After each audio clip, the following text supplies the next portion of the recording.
there, I'm Dr. Eileen Kennedy Moore, also known as Dr. Friendtastic. I'm an author and clinical psychologist based in Princeton, New Jersey. Let's listen to today's question.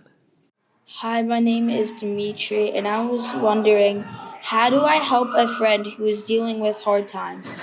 Hi, Dimitri. What a kind question. Your friend is lucky to have you there to support him. A lot of times, kids think that the best way to support a friend is to give them good advice. Sometimes that's what a friend is looking for, especially if they ask directly, "What should I do?"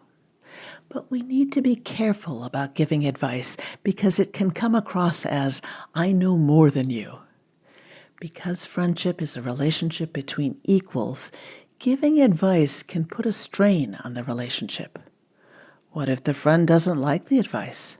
What if the advice doesn't work? Also, nobody likes to be told what to do. Instead of telling a friend, "You should just," you might want to focus on listening and acknowledging their feelings. You could say, "That sounds really upsetting. I'm so sorry you're going through this." Depending on the situation, you could try asking, "What do you think you're going to do?"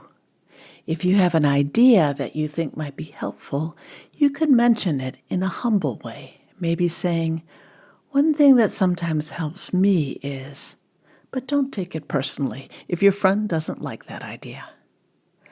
Another thing that well-meaning but misguided friends sometimes do is turn the focus onto them. So they might say, "I know exactly what you're going through." No, they don't. Everyone's situation is different. Or they might say, "This is exactly like when my hamster got lost in our house." No, it isn't. And comparing a very serious situation to a less serious one feels like they're saying the serious situation is no big deal. They're trying to show connection, but turning the focus of the conversation onto them when a friend is hurting is not a caring thing to do. When I think of hard times, I think of situations where we don't have a lot of control, and they're difficult or impossible to solve. This might include divorce or unemployment, serious illness, or even death. I don't know what your friend is facing, but I know for sure what your friend needs from you. Keep showing up for him. Often when people are dealing with hard times, friends might be supportive at first, but then they disappear. They're not trying to be mean, but they're busy, or they don't know what to say, or they find the idea of what the friend is going through scary or uncomfortable to be around. So they just stop reaching out and move on. And the friend going through the hard time is kind of left behind. That doesn't feel good. So you be the kind of friend that hangs in there and keeps reaching out. You don't have to solve the problem, just keep showing up. Figuring out how to support a friend can be confusing. You have to think about the situation, your relationship, what the friend does or doesn't like. If you're not sure what to do, who do you think knows best about what your friend needs?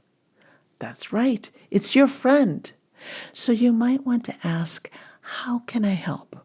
Or, "Would you like to talk about things, or would you rather be distracted and not talk about them?"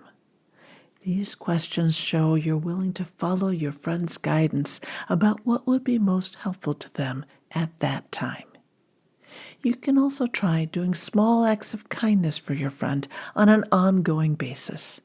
This shows your friend, "I'm thinking of you." This has been Kids Ask Dr. Friendtastic.